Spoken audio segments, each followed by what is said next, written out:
A jemi gati? Gabimi një ma këndej kryetar, ma në mes.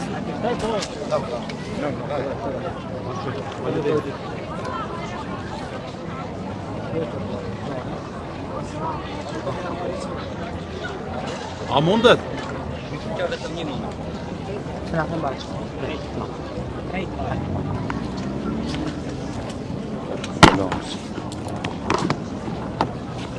Samo bo.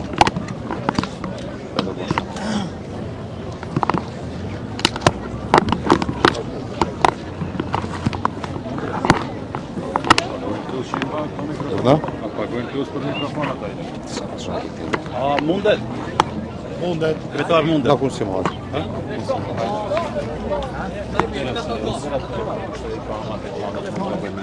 Hes me njoni që dini. Hes me.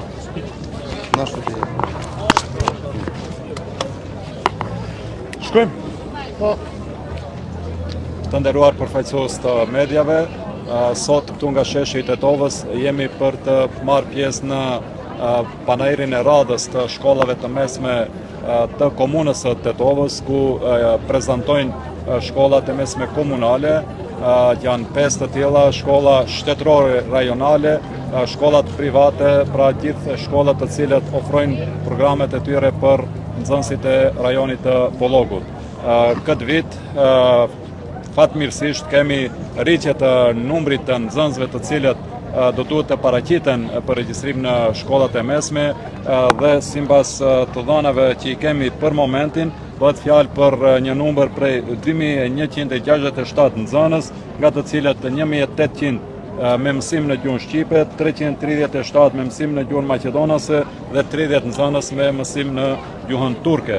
Po ashtu kemi rrisi edhe në programet që ofrojnë shkollat e mesme, më konkretisht shkolla e mesme ekonomike ofron nga ky vit programin e marketingut digital, që besojmë se është një rrisi në drejtim të adaptimit të ofertës së programeve shkollore me kërkesat e tregut.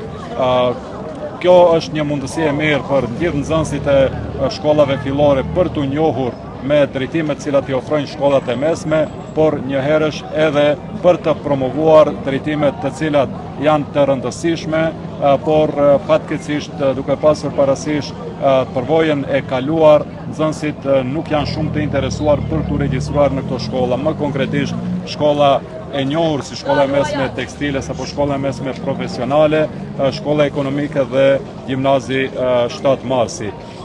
Veçma jemi në procedurë të tenderimit të ndërtimit të objektit të shkollës së re të tekstiles dhe gjimnazit, me çka besojmë se përfundimisht do të zgjidhet problemi i gjimnazit 7 Marsi, por edhe i shkollës mesme tekstiles sa i përket objektit, dhe këto dy shkolla të cilat janë të rëndësishme për komunën tonë, besojmë që dikun nga mesi vitit shkollor të ardhshëm do të jenë në dispozicion të nxënësve.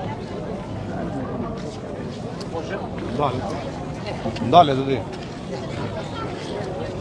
Poštovani predstavnici na Mediumite, i ova godina тука од плоштадот на Тетово учествуваме во панаирот во сајмот на средните училишта на кои се во подрачјето на Тетово, каде учествуваат 5 средни општински училишта, државното регионално училиште и приватното училиште.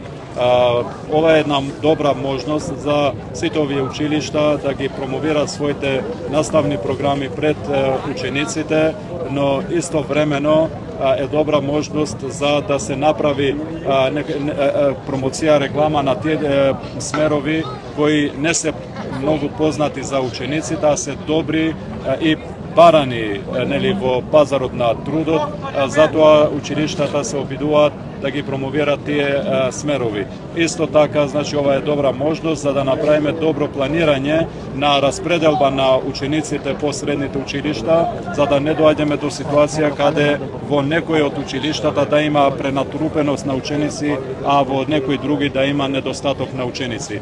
Isto taka ova godina za prv pat ima novina koja je dobra vest, ima pokačuvanje na broj na učenicite koji se potencijalni za zapišuvanje vo srednje učilišta i to vkupni od broja 2167, od koji 1800 nastavna programa na albanski jazik, 337 na makedonski jazik i 30 na turski jazik. Isto taka novina je vo srednoto tekstilno učilište, srednoto ekonomsko učilište ima nova nastavna programa, to je digitalen marketing, koja je dobra možnost za da bideme vo tek so baranjata na pazarot na trudot. Ги замолуваме, значи, сите ученици да добро ги анализират наставните програми и да се запишуваат таму каде што ќе биде подобро за нивната иднина, а не за тоа што некој им кажува во кој училиште да се запишуваат. Kryetar, një nga premtimet kryesore ka qenë shkollat me një ndrim. Çfarë do të ndodhë pa premtim? Po sigurisht, veç më ne jemi në fazën përfundimtare të përmbylljes strategjisë për më thonë arsim fillor dhe të mesëm për periudhën 2025-2030 dhe aty do të parashin gjitha hapat dhe veprimet cilat duhet të ndërmeren në drejtim të këtij premtimi. Po ashtu unë përmenda që veç më nga shumë shpejt unë besoj se do të nisë dikun ka qershori ndërtimi i dy objekteve të reja të dy shkollave të mesme tekstiles, të shkollës së mesme tekstiles si që njohim dhe shkollës mesme 7 Marsi, me shka do të bëhet një hap drejt implementimit do kisha thonë të këtij premtimi. Sa i përket shkollave fillore, aty veç më ka nisur në disa shkolla periferike, në disa tjera punohet në drejtim të sigurimit të anekseve të shkollave, që të kemi në sa më shumë shkolla mësim në një ndrim, por gjithashtu në disa shkolla fillore, në bazë të strategjisë do të orientohemi drejt mësimit gjithditor. Pra janë disa veprime të cilat do dalin nga strategjia për arsim të mesëm dhe fillor. Në atë shkolla që është ndrimi, veshmi një ndrim, nuk ka nxënës, ndërsa çfarë keni nevojë ju që për ta filluar dhe këtë mandata do fillojë ajo? Jo, do të thonë nga ky mandat ka filluar si implementim edhe mësimi në një ndrim, edhe mësimi gjithditor, por nuk është një premtim që mund të realizohet për një periudhë të shkurtër, sepse flasim për ndërtimin e hapësirave të reja, objekteve të reja shkollore. Pra punojmë në disa shkolla ku ka pasur më pak intervenime, janë bërë ata intervenime, janë shtuar ato hapësira shtesë dhe po implementohet mësimi gjithditor, edhe mësimi me një ndrim, por në disa shkolla tjera të cilat e përmenda konkretisht shkollën e mesme të tekstiles dhe të 7 Marsit, ku veç më punohet në objektet e reja, të shkolla e mesme gjimnazi Kiril Peqinović dhe tek shkolla e mesme mjekësi, sigurisht që aty do të investimi i madh. Pra është një proces i cili ka nisur dhe sigurisht në periudhën që vjen në bazë të gjeqeve që do dalin nga strategjia për arsim të fillor dhe të mesëm, do ta kemi edhe në periudhë më të saktë deri kur kjo si të kisha thënë edhe si premtim, edhe si strategji do të mund të implementohet. Cila shkolla ka nisur? Edhe shkolla. Po tash informatat që i kam me një ndrim funksionojnë shkolla fillore Besa, shkolla fillore e Istikballit që është në Gajre, Gjepçisht, më thonë pjesa e shkollës mesme Skanderbeu që është në fshatin Gjepçisht, janë në disa shkolla kur veç më ka nisur edhe mësimi gjithditor edhe mësimi me një ndrim. Një projekt tjetër që s'ka gjetur zbatim në terren është projekti gjigant për sheshin e Tetovës. Pse? Sepse jeni të informuar që këto ditë është në debat publik plani urbanistik, ndryshimi i planit urbanistik për 4 bloqet urbane, pa e depërtuar pjesën e bulevardit i linden nga sheshi deri tek stadiumi i qytetit, nuk ka kuptim të investohet në sheshin e qytetit sepse edhe ashtu përfundon në rrugë qore. Pra, paralel me depërtimin e bulevardit i linden deri tek kazerme me shka përmbillet ki aks i rëndësishëm i bulevardeve dhe rrugëve, arterjeve kryesore të qytetit, po punohet në drejtim edhe të përpilimit të projektit për parkingun në toksor apo për rregullimin në përgjithësi të hapësirës së sheshit të qytetit. Градоначалник, рековте дека има 2000 нешто слободни места во средно училиште. Дали ќе има доволно ученици, бидејќи знаеме секоја година бројот во основните училишта на ученици се намалува. Сега изгледа него, значи информацијата не беше дадена како што треба. Спомнав дека за ова година за прв пат за среќа има покачување на учениците, не на местата за запишување. Значи за околу 300 ученици ова година има покачување. Ќе треба да направиме дополнителна анализа до крај дали сите тие ученици ќе се запишат во средните училишта во општина Тетово и да се направи анализа од каде доаѓа до покачување. Има 300 повеќе основци од лани? 300 средношколци кои потенцијално ќе се запишат во средните училишта. Од лани. За реконструкција на објектите? Па да, и тоа заборавив да спомнам. Значи, од следниот месец ќе почне реконструкција на гимназијата Кирил Бечунович, објектите кои се до реката, една донација, инвестиција до 800.000 евра, каде што овој објект ќе биде целосно реконструиран, ќе добиеме два нови објекта за учениците од гимназијата Кирил Бечунович. A zë tërgasam i pse inspektorati komunal nuk intervenon, kemi shumë lokale, shumë kafeteri të cilat i bllokojnë trotuaret, i bllokojnë lëvizjen e lirë të trotuareve, ndërkaq nuk po shohim ndonjë apaguajnë ato lokalet apo çfarë bëjnë, se me të vërtetë i uzurpojnë hapësirat publike. Domethënë pamundsohet kalimi i qytetarëve nëpër trotuare dhe nëpër rrugë. Sigurisht që inspektorati komunal punon, në përditshmëri punon. Ne kemi një vendim që ditave të njëjtë për shkak të kaluarës traditës që është ditë tregu dhe mos intervenojmë dhe në një farë forme t'i lejojmë qytetarët produktet e tyre t'i shesin ndoshta edhe në për trotuare në për vende jo adekuate, por në ditët tjera në përditshmëri inspektorati po vepron. Unë sot kisha një takim koordinues me shefin e inspektoratit dhe shefin e sektorit për veprimtari komunale për të më raportuar për gjithë lokalet të cilat kanë aplikuar dhe kanë marrë miratim për terasat të hapura dhe nga nesër inspektorati do të marrë masa konkrete për largim të gjithë atyre terasave të cilat nuk kanë miratim, nuk kanë leje nga komunitetet. Кога сме кај оваа тема, ако погледнете овде, одма кај отворил сега кафана, целиот простор си го заградил, си направил терасичо. Тука беше простор каде поминуваат пешаци.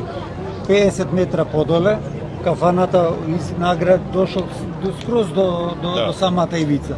До него уште една кафана исто така направена. Објаснив дека денес имав координативен состанок со шефот на инспекторатот и на секторот за комунални дејности, каде што ми рапортира дека сите кои имат пријавено барање и имат добиено дозвола за тераси, ќе им се одобри. На сите други од утре инспекторатот ќе излезе на терен и ќе почне процедурата за отстранување на сите тераси кои немат одобрение од општината.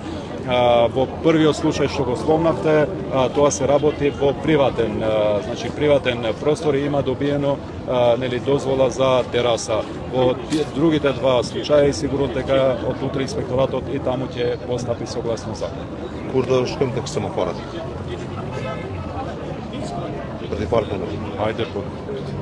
Të që t'herë nejse që të ndarësh. Mirë. Tash dirë nejsem duhet të shohim me shefin a përmbyll procedura.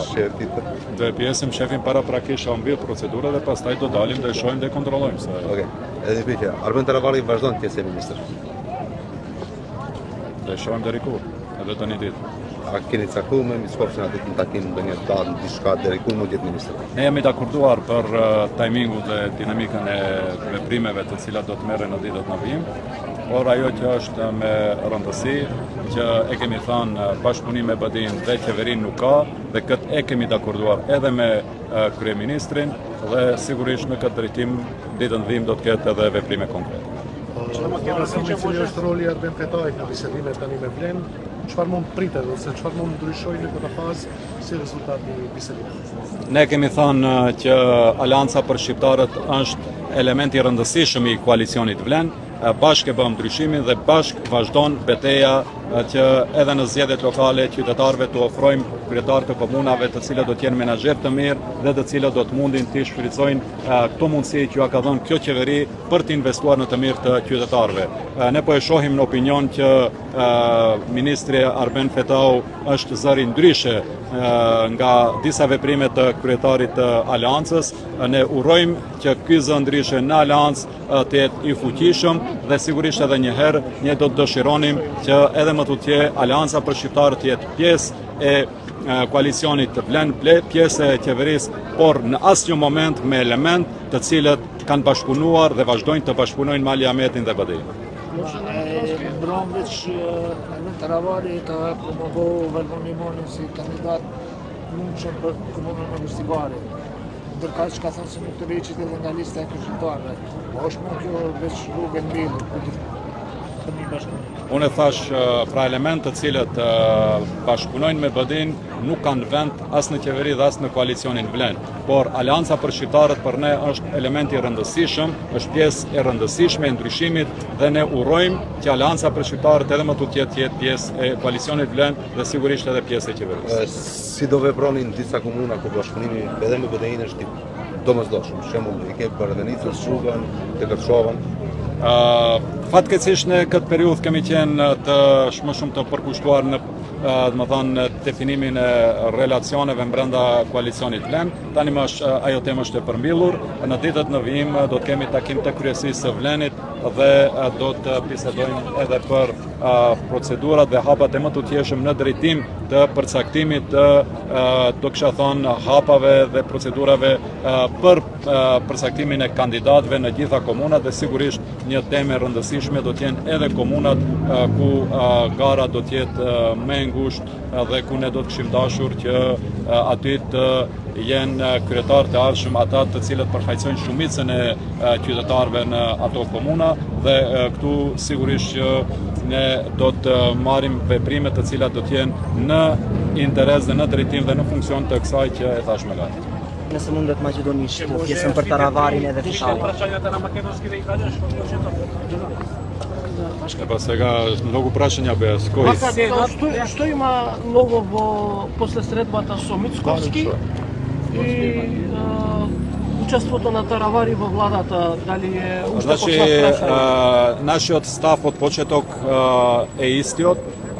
Соработка со Дуи и Али Ахмети и останување во Влен и во влада не може. Тоа го дадовме јасно како порака и до премиерот и се договоривме, се согласивме со премиерот дека во ова фаза кога ова влада работи во делот на справување со корупцијата на претходните влади, по исто и на елементи од ова влада, не можеме да прифатиме да има членови во владата кои соработуваат со вакви елементи. Затоа договоривме дека секој кој соработува со Дуи и со Али Ахмети нема место во владата, сигурно дека во следните денови ќе има и конкретни чекори во овој правец. А од башки прашањето за Фетајин. Па ние исто така кажавме дека за нас Алијансата на албанците е важен фактор на коалицијата на Влен, односно сега на Влен, и затоа работиме и се молиме да Алијансата остане во Влен, но сигурно без елементи, чинители кои има докази и веќе јавно нели прифаќаат дека соработувале со Дуи со Али Ахмети. Веќе има многу гласови во рамките на нели алијанса кои не се согласуваат со нивниот преседател, кои јавно кажува дека во одредени општини се подготвени да соработуваат и со Дуи. Значи, алијанса на албанците беше еден од нели важните фактори за ова борба против корупцијата и злоупотреба на јавните нели заложби, положби, јавните задачи на функционерите на претходните влади и затоа се надеваме дека и ќе работиме да алијанса на албанците биде дел од коалицијата Влен и дел од владата.